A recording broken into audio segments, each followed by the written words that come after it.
Hello, everybody, and welcome back to that Milan podcast. Happy to have you back, Martino Puccio, Matt Santangelo, alongside you guys again.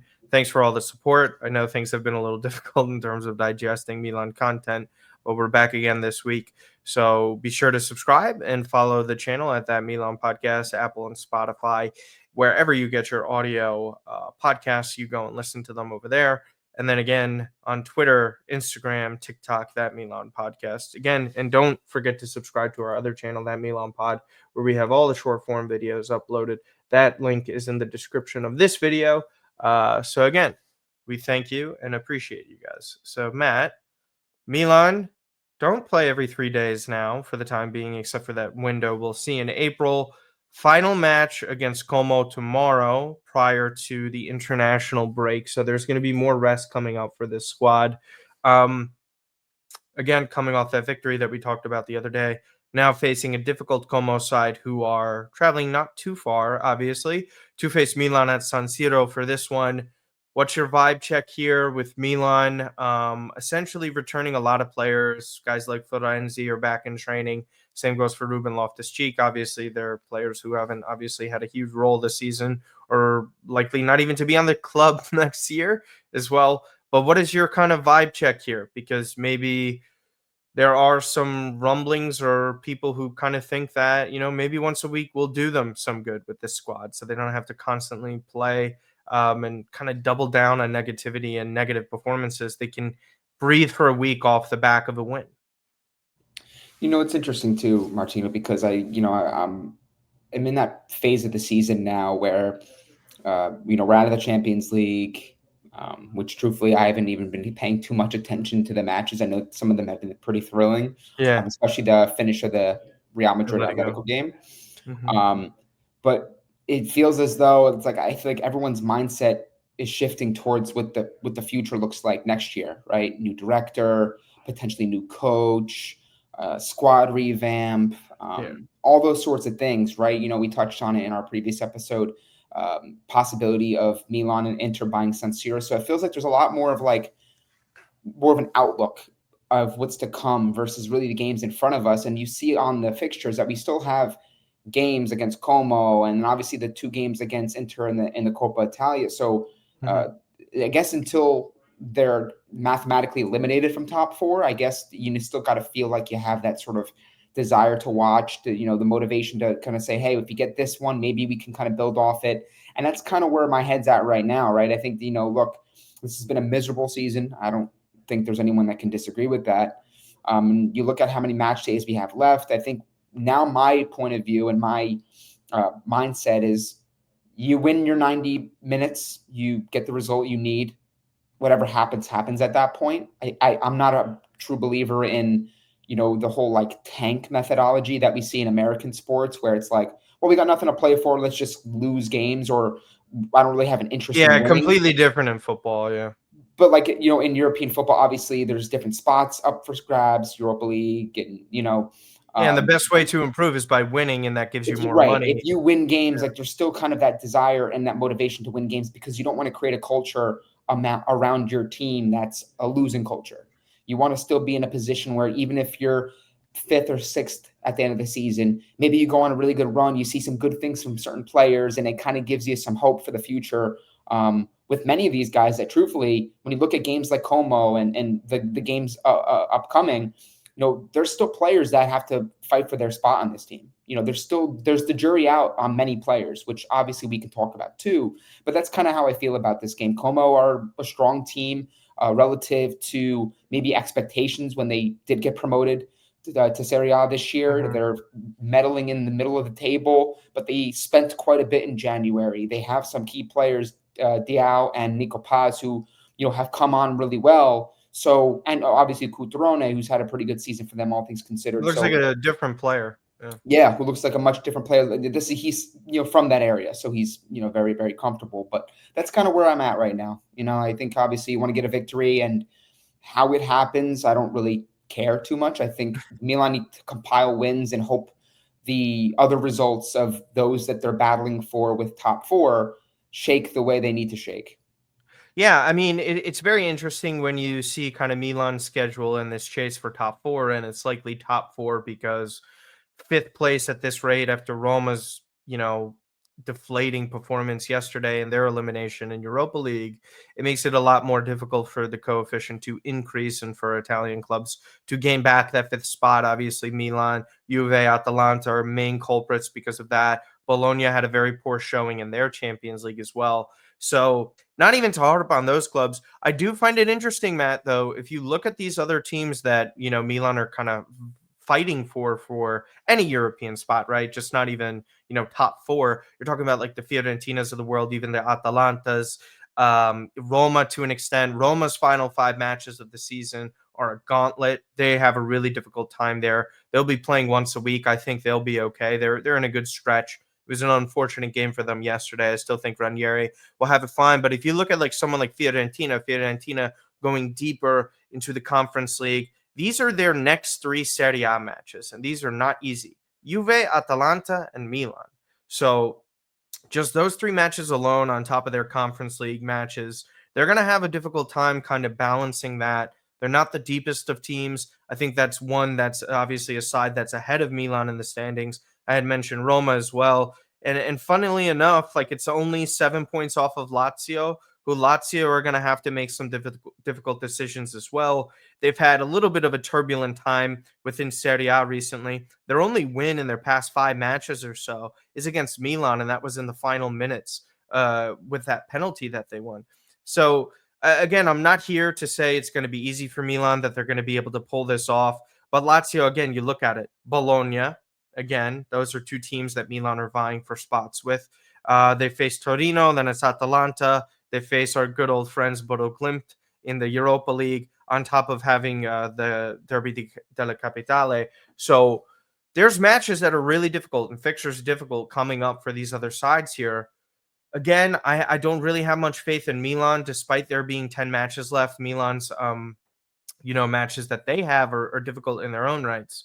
But if we sit here and say that Milan can look good off the back of week-long rest, then it makes me feel a little bit better about where they are in terms of trying to make a push. I don't think it's completely out of the question. We'll see how it goes against Inter and Coppa Italia. I think that's the ultimate thing here with this entire season hinging on it. Do they get to the final? If they can get to the final, then I actually feel pretty good about them potentially winning it. I think it would be Atalanta or Bologna on the other side of that fixture. So, anything can happen against those sides. I'm not truly against it. And again, if you get some positive performances, you beat Inter. I think, I know we say it time and time again. Does that actually turn the corner from them from a mentality perspective? You would only have to hope at that point. So yeah, with this one against Como, I mean, what is your kind of vibes here? Do we want to pull up the very funny Yeah, translated let's get the projected fixtures 11 here? up here. So this projected 11 up here is by Translated in a Gazzetta. very funny fashion. I mean, a lot of these are not really coming to fruition when it comes to these starting 11s, but here we have Mayonnaise in the goalkeeper spot. This again via Gazzetta. If you translate it, Mike Magnan comes out to Mayonnaise, which I never knew before. We knew Matty Cage always existed with Gabbia. So he's in there with Chow, Kyle Walker starting again with Theo Hernandez. A little bit more stability continuing amongst the Milan back line here. Then again, this terrifying double pivot of Tijani Reinders and Yunus Musa does not make me feel comfortable in the same time when João Felix is there as the number 10. Not really sure why Felix gets back in this one. We have our two best players in Christian Clean and then Rafael Leao on the wing sides. They were basically the two players that won the match against Lecce, which was a nightmare. And then Santi Jimenez back in that starting role. Listen, if this is even remotely true of what and where Milan are going to be in terms of their starting 11, I'd really hate it centrally. Once again, man. I like Santi Jimenez and what he's brought. Really unfortunate not to get goal scoring contributions in that match against Lecce, just narrowly offside. But, a thing that has been pointed out by quite a few people, and I agree with it. Let me know if you do. Santi, when he's not getting service, seems to be struggling off ball. And this was kind of, part of his profile that was like, yeah, well, if he's not scoring it's kind of hard for him to get into a match with pressing and winning the ball back, hold up play, that sort of stuff. Mm-hmm. So when you have that on top of that gulf in the middle that has a tough time winning balls like Musa, Felix, and Reinders, that kind of makes you feel uncomfortable heading into a match against Como, who are very good in possession. Yeah, I mean, look, I think this is kind of on the topic of Santi Jimenez.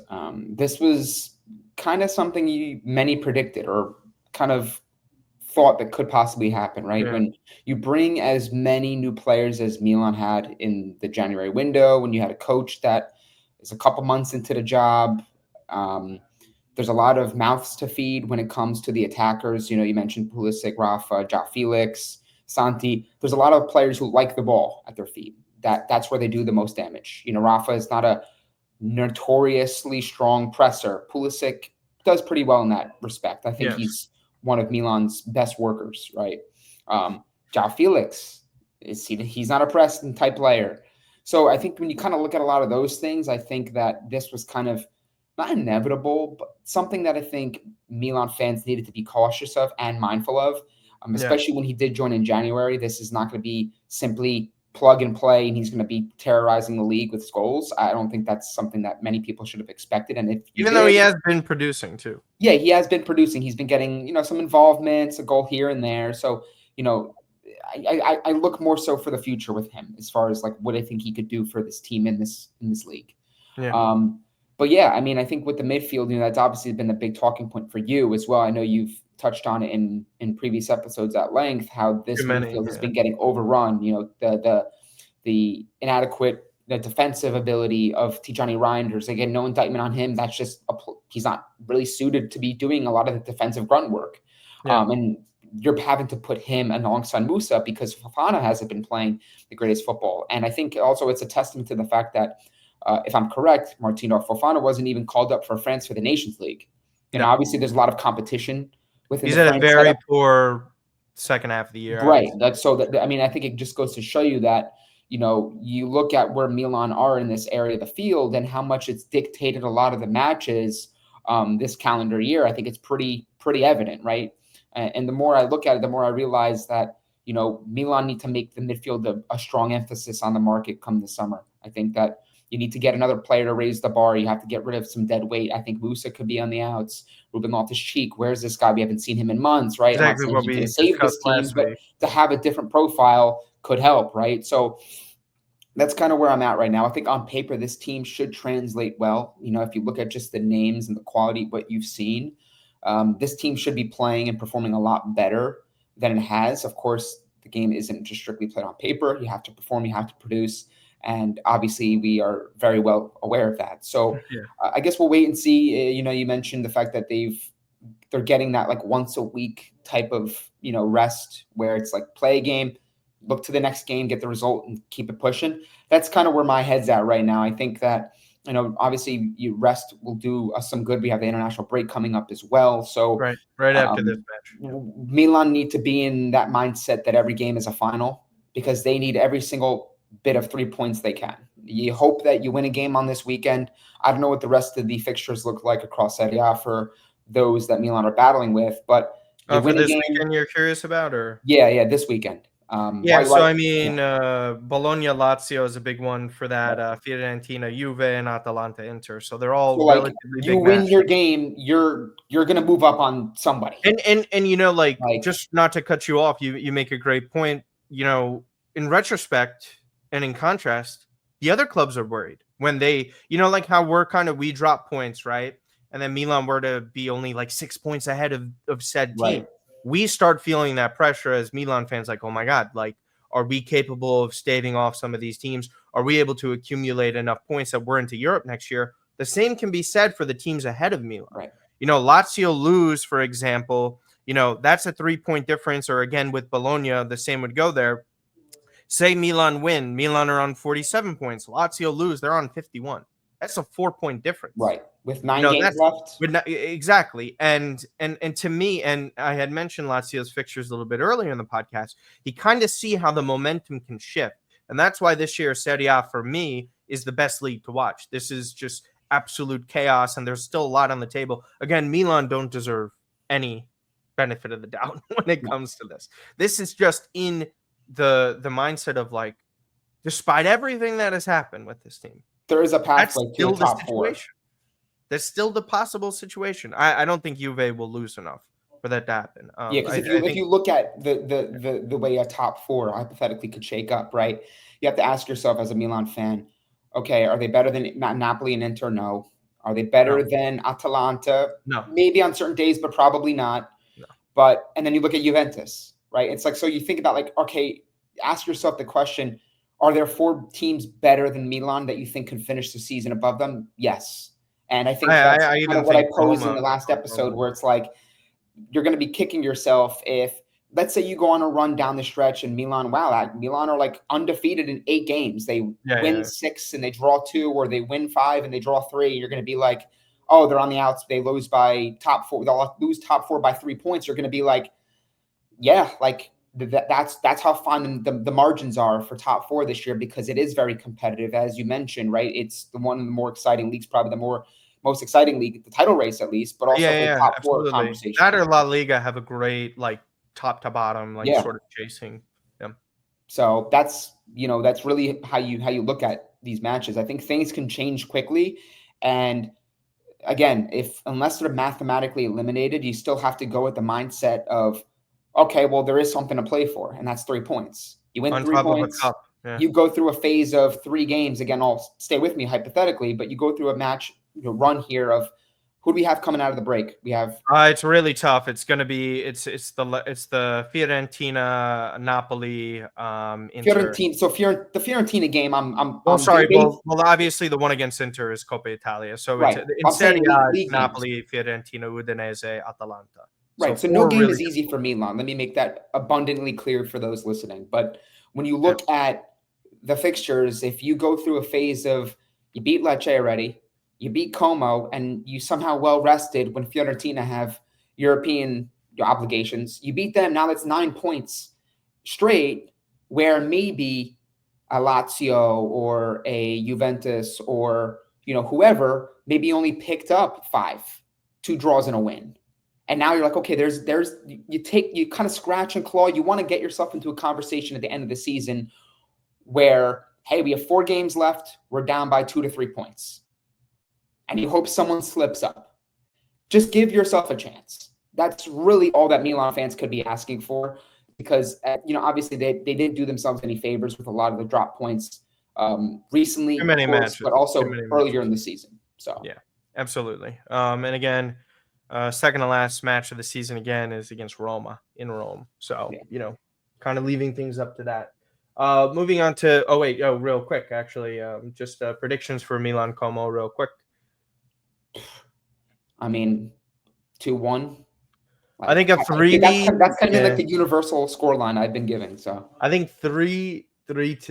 I think this midfield battle favors Como. I think Como in possession are going to be dangerous against Milan. What Milan just have to do, and what they've kind of shown in the Rafael Leao era, is that as soon as the weather starts to get nice, Rafael Leao is the undisputed best player in Serie A. Like legitimately, if you see the statistics, I tweet it every single year. You remember this. The run in which they got hot when they won the Scudetto, all Rafael Leao from late March and through April. Again, when they faced Napoli, not only in the Champions League, just within Serie A as well, to get them, with that 5th place finish in that year. And then again, last season, we saw him heat up. We're really seeing him start to put together multiple matches and stretches where he's doing well. And Pulisic finally looks much healthier, hopefully with that full week there. I'm kind of feeling a little bit optimistic. But once again, Milan are very prone to stupid plays. The individual quality within Como themselves, I mean, they're just absolutely brilliant. Nico Paz is absolutely player of the year for anyone who is not within that top 6. Young player. He's probably a shoo-in for young player of the year, right? Yeah, I don't see how anyone beats him. I don't think anyone should beat him given the relative talent on his squad to any other team within the league. I think he's been great. There's been other really good players this year, but Nico Paz, I mean, just phenomenal. For me, 3-2 Milan. You have 2-1 Milan? 2-1, yeah. Okay. So one of the bigger topics that has really been sort of discussed and, been traveling amongst every facet of Milan news is this hiring of a new sporting director, and this comes to the front of Giorgio Forlani's trip to the United States to go meet with Jerry Cardinale to get a head start for what we would hope, in best case scenario, for the club for next season, and that's getting a serious sporting director in here to alleviate a lot of the responsibilities of a lot of these executives, and obviously ones that I have called out on multiple occasions, you have called out, and many other really good content creators and fans of this club who organizes things within this in their side, who is capable of putting a squad together that makes sense instead of us questioning why we have more holes despite us spending money every single year. That sort of head scratching, thought process of where this club is at. And right now, I think this is the best decision to move forward with. This makes a lot of sense, right? Milan have identified they need a legitimate sporting director. I think everyone knows it. Everyone agrees with it. We're happy that they're looking at more serious names. There's no disrespect to Di Ottavio. Di Ottavio had zero experience. It seemed like he had no voice within the room, and he was on the outs midway through basically his first season or second season within his role, and his role seemed to be nonsense. But with the names that are linked to Milan right now, Tare, as you guys have seen within the thumbnail of this video, and Fabio Paratici, former Juventus director, obviously Juventus Lazio director, arguably outside of Napoli, those two clubs were the most dominant and successful within the 2010s in Italy in terms of winning trophies and good placements within the league. We had both kind of spoken on both of these directors last episode. Seems to be gathering more steam as time rolls on here. Mm-hmm. There is experience with both of them. They both have flaws. They both have strong positives, especially relative to the directors that Milan have had since Paolo Maldini and Ricky Massara have left the club. For me, these two names give me a little bit more optimism for the future, but this doesn't have me sold on anything, if that makes sense. What I am saying here is that this is the step in the right direction for this club and management, but depending upon the hire and how they manage things after that remains to be seen. Your thoughts when there's more steam being gathered here, that it seems like Geoffrey Moncada will be either relegated to being the head scout once again, which was his role for years at Milan prior to getting promoted. And with that, he either leaves.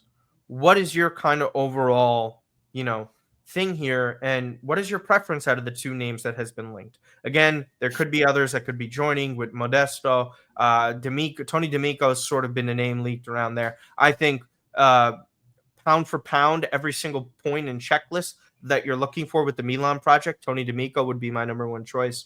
But just between the two names, they're the biggest names, well-known names. Seems like it's going to be happening between one of the two at this point. Tare or Fabio Paratici, Matt, who do you want as Milan's new sporting director? It's kind of difficult to say because I think you have to look at it through the lens of it's a package deal, you would feel, right? Like and what I mean by that is if you believe they're going to go with Tare or Paratici, I think that's going to also dictate who they select as the manager, right? So if I'm to believe some of the reports, and a lot of them I just don't, if it's going to be Paratici, and let's say for conversation's sake, it's Max Allegri, which has been a name that's been managerial names. Yeah, that's right. So yeah. if the conversation shifts now to would you prefer Paratici and Allegri, or say Tare and a more budding young manager Say like a Palladino Fabregas, or an Italiano, or someone like that? And Fabregas was like another name too.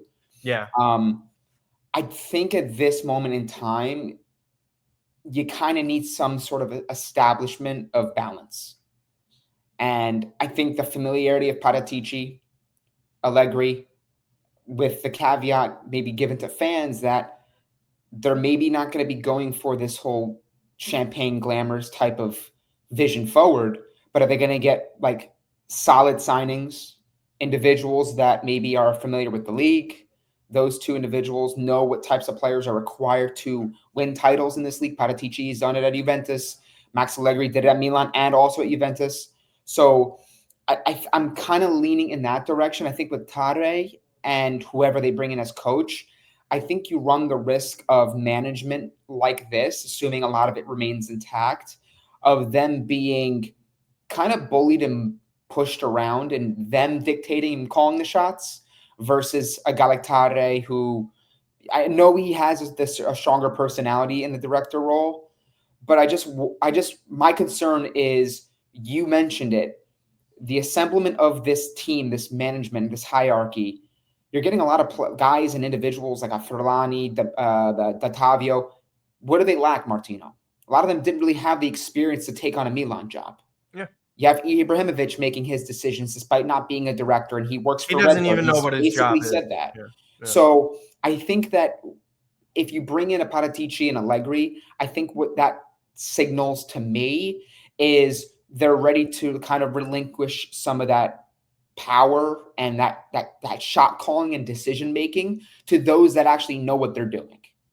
Is kind of You're where saying I'm Furlani, sorry, just to clarify for everybody, you're saying Furlani and the current management would be deferring to correct. obviously That's what I Paratici. think needs to happen because Furlani and a lot of these guys, like, they don't have that sort of pedigree or that pull or that CV. When you're looking at them, thinking like, "Oh, this guy's a respected name, revered name amongst this league." I think it's not saying the guy hasn't been involved in certain acquisitions of players or renewals because Rafa mentioned it, many others have mentioned it, like, "Oh, this guy actually was like crucial in getting this deal done" or whatever. But I think I'm in more of the mindset. I don't want like an experimentative, like young director that's going to go with like these sort of like cheaper moves and then a coach that's maybe only had one good year and hasn't played Champions League. It's a different animal coaching this team. My one last thing, and I'll leave it back over to you. Mm-hmm. And this is something that I've seen kind of, circling around social media is the concern. Well, if you bring back an Allegri, that like second stint typically in most cases really doesn't go all that well when it comes to coaches, but also players. So I'm worried that if we bring back a Max Allegri, maybe his philosophies, his way of doing things that we latched on to and we appreciated and admired so much when he was Milan coach in Juventus doesn't have that same sort of aura and success in his second stint back with us. It's funny because I've thought about this. I think there's no question on the European scale, it's a flop. Like it just doesn't work. And in contrast, it's funny because Juventus have gone through multiple managers now. And a lot of like the issues that are going on at Juve are on the sporting side of things. The new ownership with Johan Elkan has been an abject failure by Juventus standards. They've had a lot of financial issues that were brought on by COVID and Paratici himself, a lot of it coming from the Cristiano Ronaldo contract. But, looking at Allegri and Juventus last year, on paper, did they have any business being that deep into how good they were playing for so long? No, I don't think so. I think they were actually getting a lot of results in spite of what their talent was. And I think that's a reflection of Allegri. They still won Coppa Italia. I think they're competing on a domestic front in Italy, and the way he's so pragmatic and the way he's able to set up his teams defensively is something that you could argue is the number one issue with Milan, is their organization and structure as a team. Because we know on paper and talent, individuals, they have it. They can do it. I'm not saying like they should be winning the title. I don't agree. But I think with the way this team is and what the talent is, it shouldn't be this bad. And I think everybody knows it. And what kind of got people excited about Conceição, I think Allegri in the long run with Paratici and what this supposed Redbird project and management wanted, they contradict one another. They don't make much sense.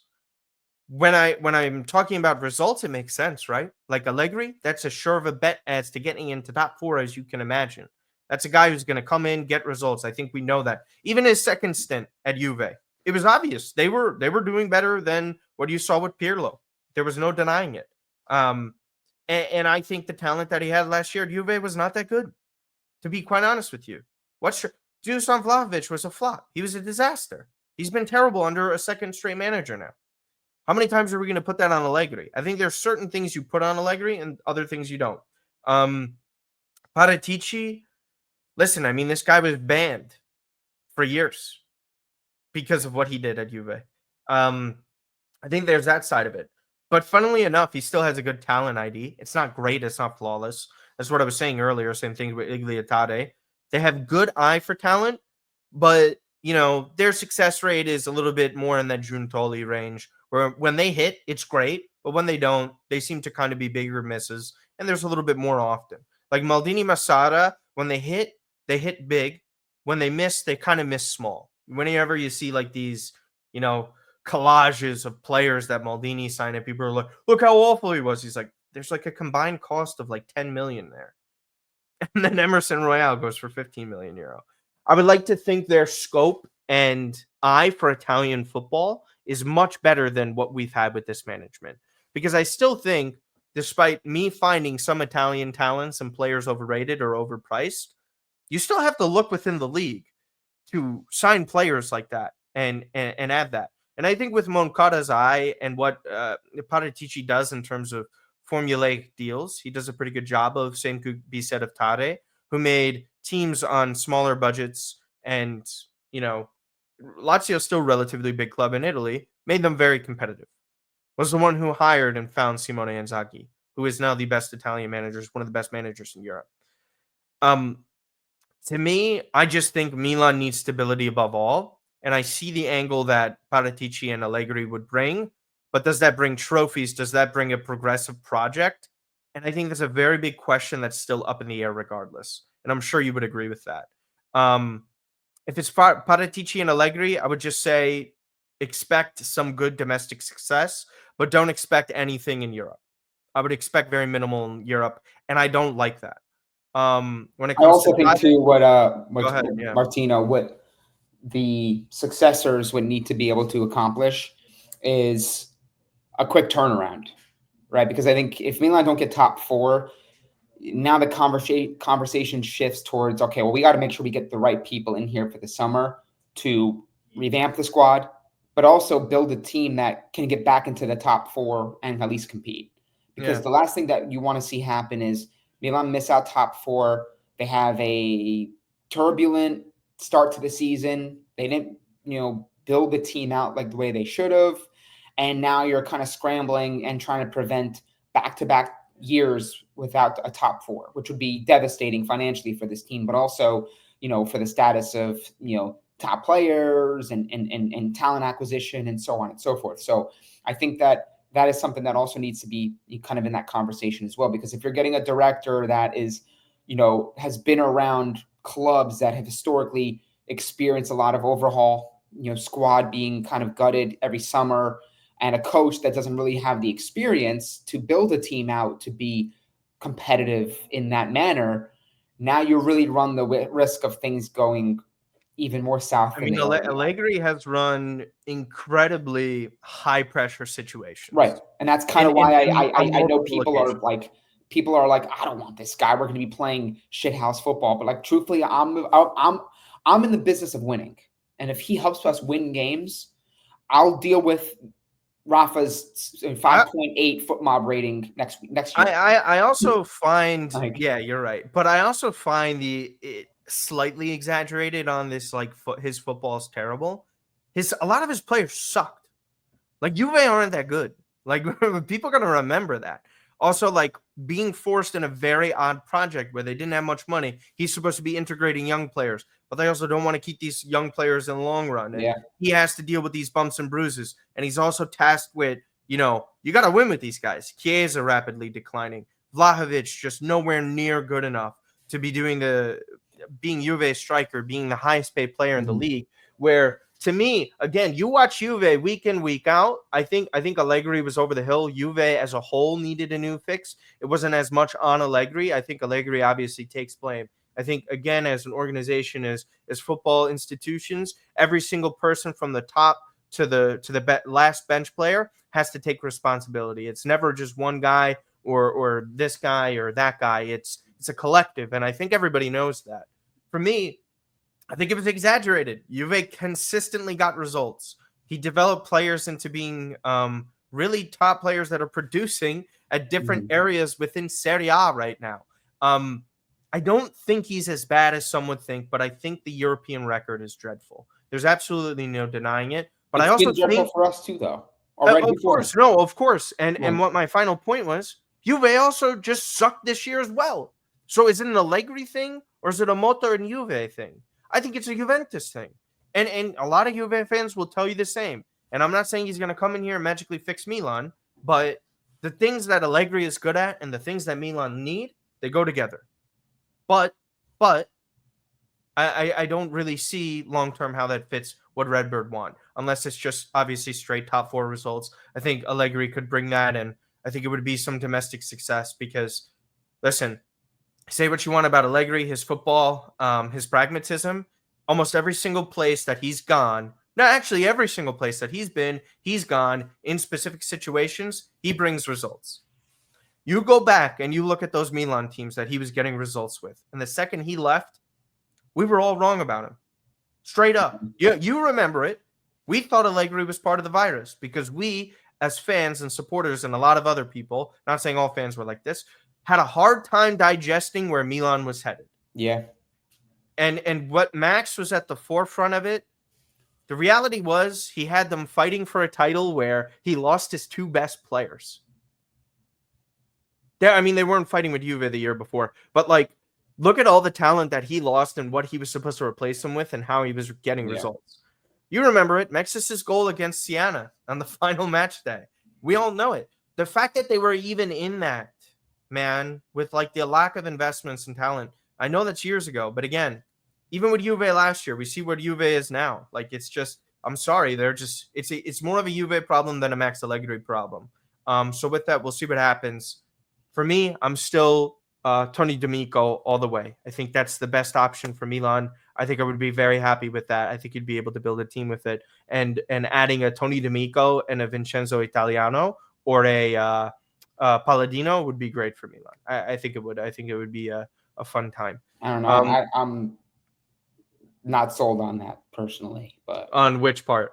On just both in general. I think Tony D'Amico, it's one thing for him to do it at Atalanta when the pressure is not as high, when the expectations to like win trophies and go deep in the Champions League is not there. And also the model for which Atalanta have built this success off, I don't think is replicated that easily at Milan, where people could say, well, he has got a good eye for talent, so just bring him at Milan and he'll have the same eye for talent.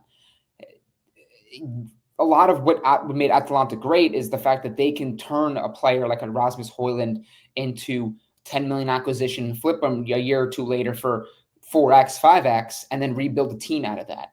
Try selling to Milan fans that after Sandro Tonali leave for the amount that he left, selling it to the fans where if you're bringing in Tony D'Amico and you're bringing in a Palladino or Italiano, and now you have a player that you really like as maybe at the forefront of your project, and you're selling him at a peak price. Like, I think that's kind of where people probably have a little bit of concern if you're going for that type of approach. Well, my counter to it is that's a resource argument. When you're at Milan and you have all these resources, it's a completely different situation. Like, how many times do we have to hear them say, we don't actually have to sell players in order to do this? Okay, so if he needs limited funds in order to add to this team because his eye for talent is so great, he's going to be able to manage it better. Because look at the way it's not just like, listen, we all disagree on the Tonali sale. We would have never have done it. But say like you sell like other players like Magnan, for example, which I'm totally okay with. Like, I don't care. You get that sort of money and you reinvest it. He also has to sell at Atalanta because they're Atalanta. He is not necessarily like gun to his head, oh yeah, I got to sell this guy. That's not necessarily the case. And I understand the concern to an extent because he hasn't done it before, so we don't know for sure. But he hasn't also been in that position to do that. And I understand the concern. I think it makes sense. But why don't we allow the guy in theory, and what I'm saying is to be able to build off of limited resources, but the way you're supposed to build is with the amount of money that you do have. Like, again, Milan had the money. The process of what they were trying to do wasn't awful. The execution was terrible, right? Like, how much better would this side have been if they didn't whiff on Chukwueze? They didn't whiff on Yunus Musa. To an extent, Yusuf Fofana.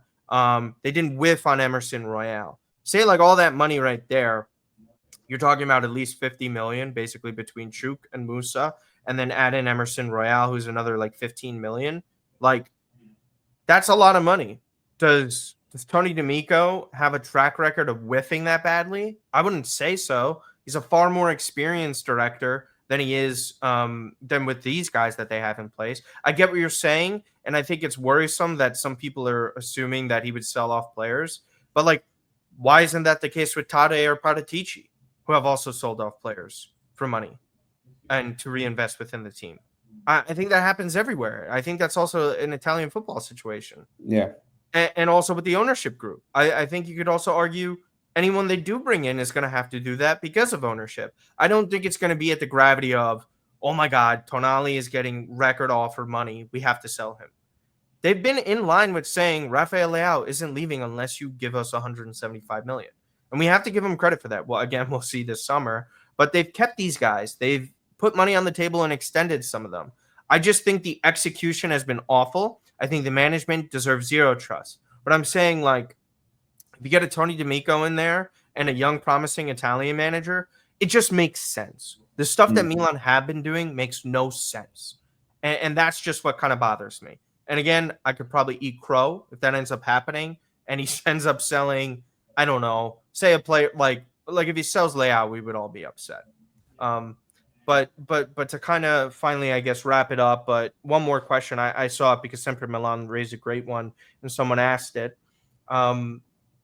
You guaranteed Samuel Enrique and a Frendrup or a Florentino Luis as your number 6 midfielder. You're guaranteed those two players, and you have to sell Tijani Reinders in doing so. Would you do that? Say that again. I'm sorry. You're good. Tijani Reinders sold in Samuel Enrique and then a Frendrup or a Florentino Luis, a guaranteed number 6 that's good. Frendrup is a very talented player. No, I mean, I wouldn't do that because I think what Milan need is they need somewhat known commodities. And I know that Tijani hasn't played particularly that well in the 2025 part of the season, but I know what I have with him. A player that just committed to the club, that's been here, that's played Champions League games, that's scored against Real Madrid away, that's put forth good performances. We've seen him play as a very top player. Versus Frendrup, it's like no disrespect, but you're coming from Genoa, right? That's where he plays, Genoa. And Ricci, where it's like, again, like a young, very talented midfielder. But I don't think that Milan need to be in the position where they should be scaling down their quality. They should be raising the bar. It should be Tijani plus Ricci is what I'm saying. It shouldn't be. No. I agree. Just like we were all like, well, there was a universe where you could do Tonali and Reinders. You know, like you spend that money on Loftus-Cheek. It's sort of like, all right, well, forget about Loftus-Cheek. We could just have Reinders because Loftus-Cheek was a signing that was supposed to happen regardless of Tonali's sale. I mean, I get what you're saying. For me, I like keeping like certain players again. Magnan is at the top of my list of players I would sell. But you could also, like I said last episode, you could sell a plethora of players that have contributed absolutely nothing to this team that you could just add and drop in and use to add other players. We'll see what happens. It's a totally different situation. We do have to let the season finish. But with that, just to wrap up the podcast here, Theo Hernandez and his extension, Nicola Skidda was basically reporting that at the end of the day, Theo Hernandez wants to stay. And he's holding out for that. Milan have not made an offer, but they're really considering, obviously, selling him. They had reportedly accepted Como's offer around 46 million euro in January for him. Theo refuses to leave, even though he'll be in the final year of his contract. He does not want to leave Milan this summer, which would put Milan in a situation in which they would lose Theo Hernandez on a free, something that they wanted to sack Maldini on. Lo and behold, for me, again, I've said this time and time again, I have no issues extending Theo Hernandez for the right price. I don't think he deserves anything over 6 million. I don't think he's earned that over the past 2 years. I think that play has regressed and his antics, his attitude has been reflective of that. I still think on his day, he's one of the best players in Serie A for sure, but he has yet to show that consistency over the past 2 seasons. Again, this is price. the will of this player is that he wants to stay. And I think Redbird should do everything in their power to extend him for multiple reasons. One, even if you have visions of selling the player, it's best to sell a player that re-upped on a contract than 1 year left on their deal. And in contrast to that, if a player like this wants to stay and he thinks he can turn it around, I'm okay with that. But again, it has to be for the right price. For me, this is a no-brainer. If the guy wants to extend, then show him the money that is fair to him to extend and get it done. Because otherwise, I think this is just a colossal waste of time by both parties. And this is another Frank Kessie, Hakan, Donnarumma situation where Milan keep a player that ends up helping them with results, but ultimately hurts their transfer budget. Yeah, I mean, I think, I don't necessarily feel that we should be dumping Theo for peanuts. I mean, I think is current Theo and his form an indication of a player that is finished and this is what he's going to be the rest of his career? I don't think so. He's not particularly old. Yeah. But he does need to turn it around. He does need to show us something over the next couple months that warrants a contract renewal. We've given renewals to players that have played at the same level or worse before. We would look at our squad and we would go out there and willingly give a contract renewal to a player where I'm like, this guy's not very good and we're paying this guy whatever we're paying him. I think that, look, if you threw a number at me and said, hey, we're going to give Theo 4 or 5 million per year on maybe a deal until 2028, maybe we re-up it for another year or two, and it's a conversation of, hey, actually he's turned it around. Maybe let's say we get a new coach and now all of a sudden he's showing glimpses of being the Theo of old. Now I think it's a bargain.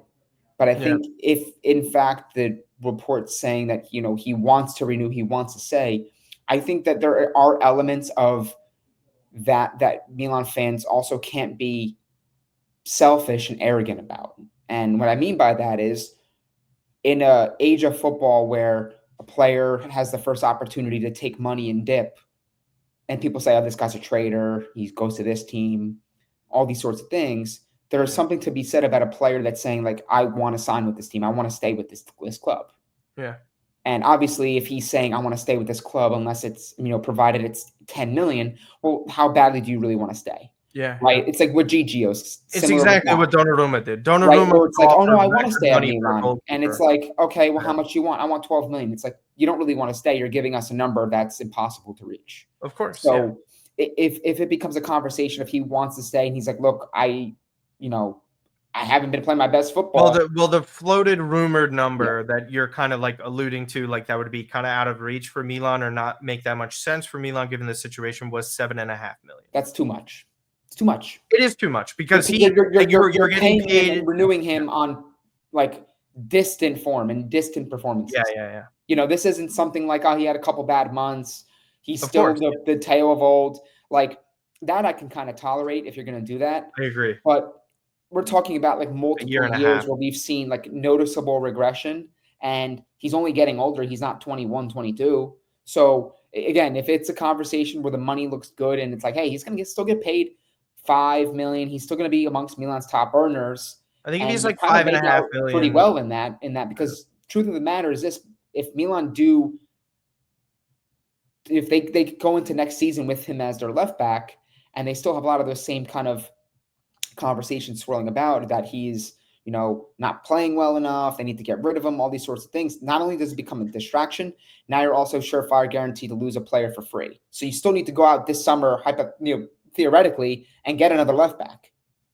Paratici might get a bigger role within the squad. Yeah, we don't know. I mean, it's interesting. I think something similar to Rafa's structure makes a lot of sense. I think if you're talking about a 5.5 million base with bonuses to exceed and go up to like 6.5 million net, contingent upon where Milan plays within the standings, you could argue output, minutes played, all this sort of stuff needs to be incentivized. But again, it's interesting to also discuss this after the conversation segment we just had regarding the directors.